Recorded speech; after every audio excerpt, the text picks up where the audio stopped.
is Sean at Cardiff Central Library Hub. I hope you're okay. And today we are going to read chapters 11 and 12 of Wizard in My Shed by Simon Farnaby, illustrated by Claire Powell, and read with the permission of Hodder Publishers. So in the last chapter, Rose was in school and she was being a bit teased really about her Beyonce, and then Merdyn came to meet her at school and he banged on the window and he really embarrassed her, and then he saw the cats being not very nice to her and he was a little bit confused as to why she allowed that to happen.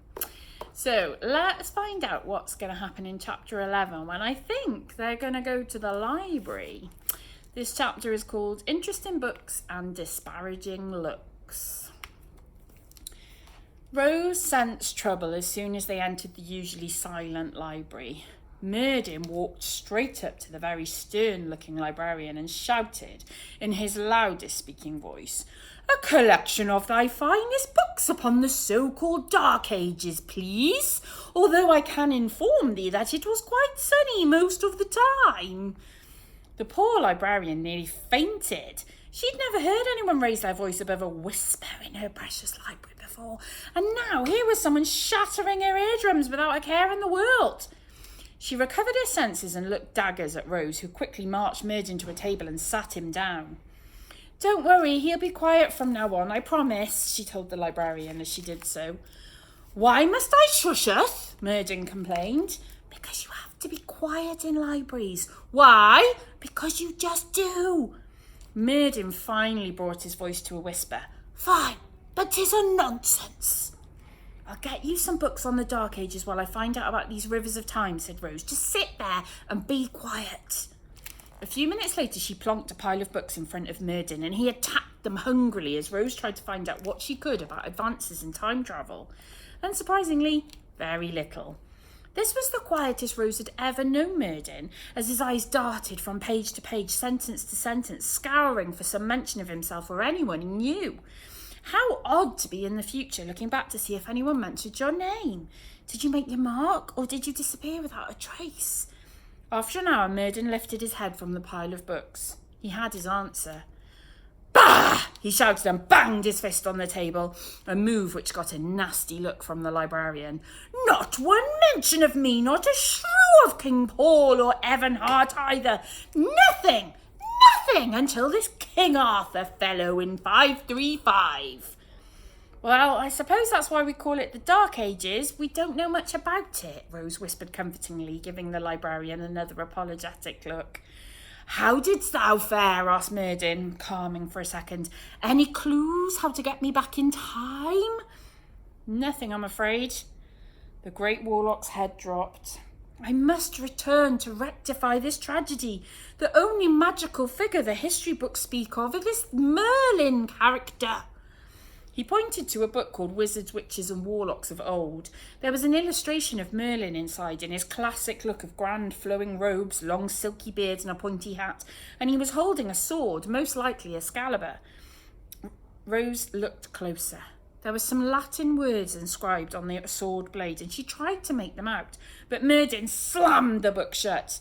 "It's all Merlin hither, Merlin thither. Merlin was the best wizard who ever liveth. Blah, blah, blah," he whinged. "Well, I guess he is the most famous wizard we have," said Rose, "apart from Harry Potter." This was too much for Merdyn. "Harry Potter? What kind of name for a wizard is Harry Potter?" In an instant, the librarian was at their table. "Will you please keep your voice down," she hissed, "or I will have to call security." Before Rose could stop him, Merdyn was on his feet. "I will not, madam. I am Merdyn the Wild, the greatest warlock who ever liveth." "Silence indeed. Books should be celebrated with laughter and tears. It is not I that should be silenced, but you." To Rose's horror, Merdyn thrust his hand into his herb pouch and launched a cloud of greenery in the librarian's direction. "Fincanta silentio lipsilas!" In a flash, zip! The librarian had no mouth. It had just disappeared. The poor lady immediately began to freak out. "Merdyn, give this woman her mouth back right now!" shrieked Rose. The librarian launched herself in a frenzy at Merdyn, hitting him with the nearest weapon to hand, which was a large Encyclopaedia Britannica.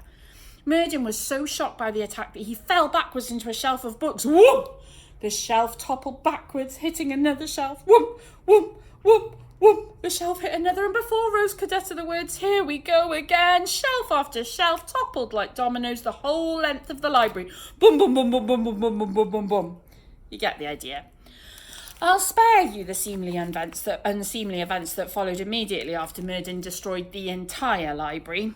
Suffice to say that a few minutes later, Merdyn the Wild was forcibly ejected from Bashingford Library by yet another angry security guard. "And don't come back!" shouted the librarian, her mouth now fully restored.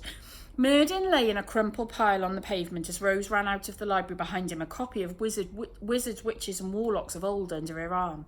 She helped the luckless sorcerer up. "Ye gods," he said, painfully clambering to his feet. "The hedgeborns here have no respect for their betters. So much for the library. We have gained nothing from it. What a pair of saddle gooses!" Saddle goose is someone who is wasting one's time, like by putting a horse's saddle on a goose, which is a total waste of time, unless you're tiny, like, say, a leprechaun, in which case it could be a good way of getting around. Back to the story. No sooner had Merdyn dusted himself down from one drama did he fling himself straight into another as something caught his eye on the road in front of him. He grabbed Rose and pulled her down behind a parked car. "What are you doing now?" Rose asked crossly. "Shh! It is him." "Who?" "My arch enemy," hissed Merdyn. "Jeremiah Jerobo himself. He is here."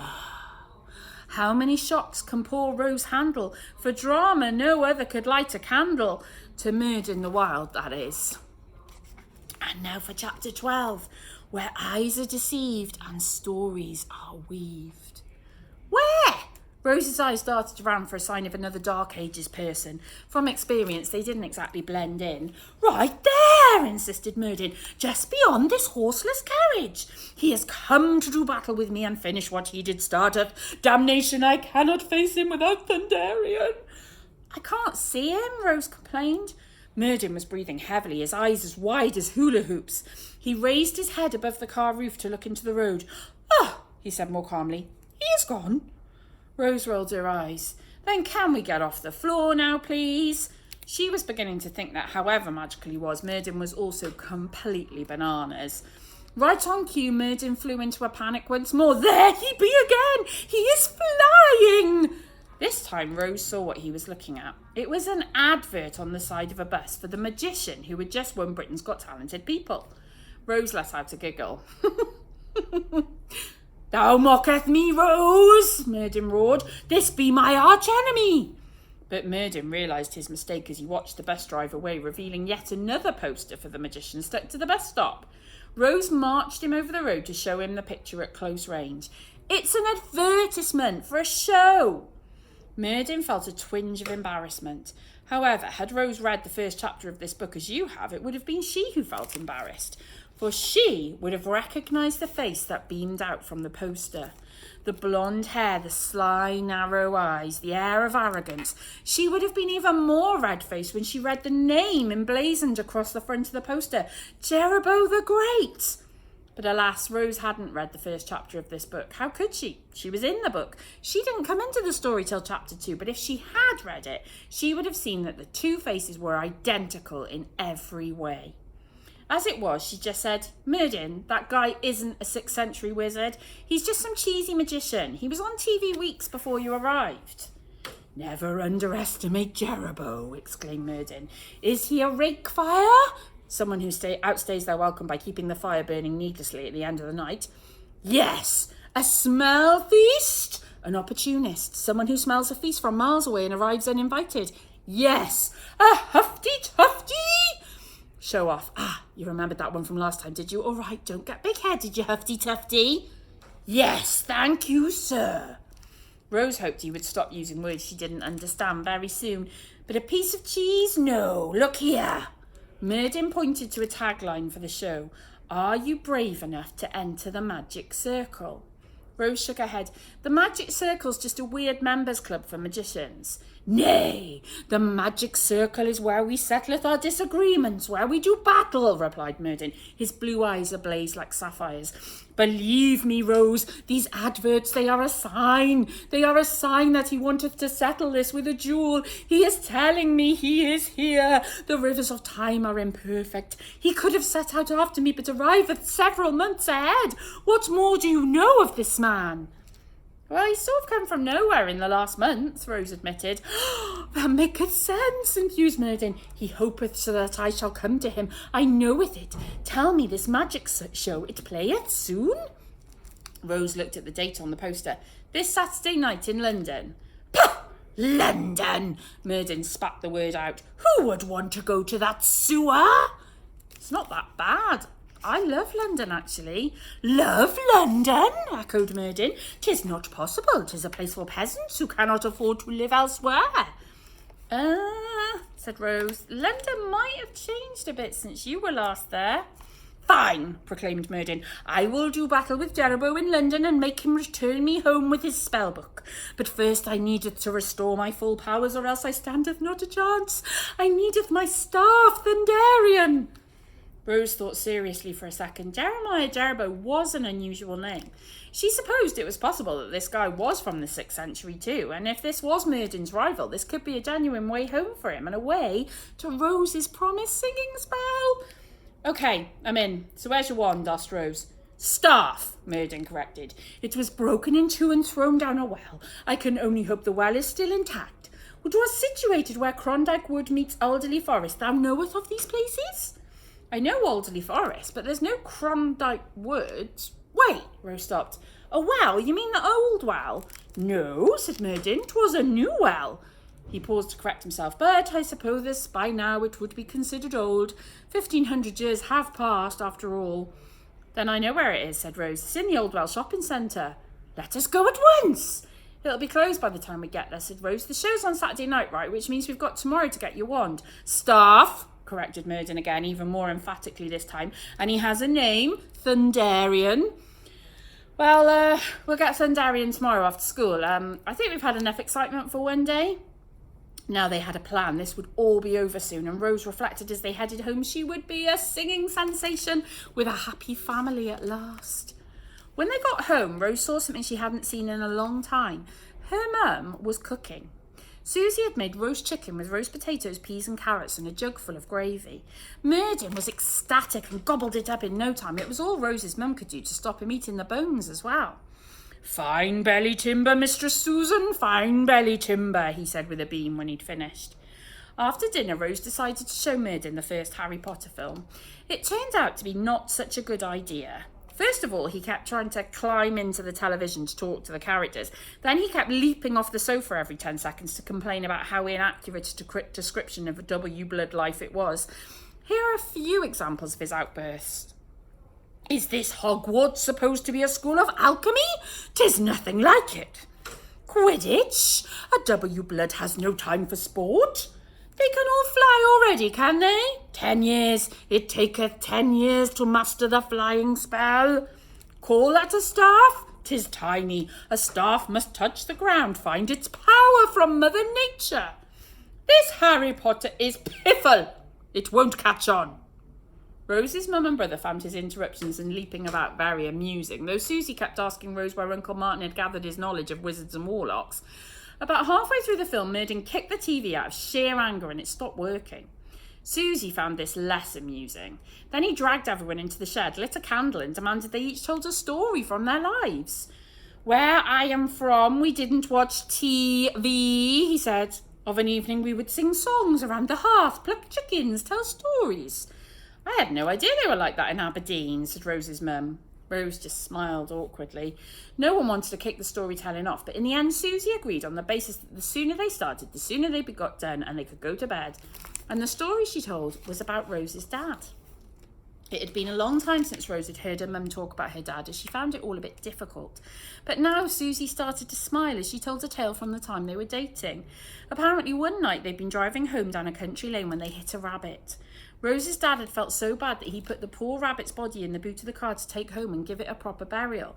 But when they got back to the house, her dad opened the boot and boosh! The rabbit leapt out. It jumped right up in his face and kicked him hard with its back foot, Susie laughed. Your dad had a black eye for a week. Rose had never heard this story before and she liked it. Most of all because it showed that her dad had loved animals just as much as she did. When Rose headed to bed, she told Bubbles all about their unusual evening. Sounds good. Nice to get an invite, said Bubbles, sulkily twitching his nose. Rose felt bad. She hadn't thought to invite Bubbles. Why don't you come to school with me tomorrow instead, she suggested. That sounds boring. Pooh! Yeah, but after school we're going to the Old Well shopping centre. Even more boring. Double poo! Yeah, but while we're there, Merdyn's going to get his magic star from the well so he can do battle with Jerobo the Great on Saturday, give me my singing spell and go home. Now it's getting interesting, Bubbles conceded. Count me in.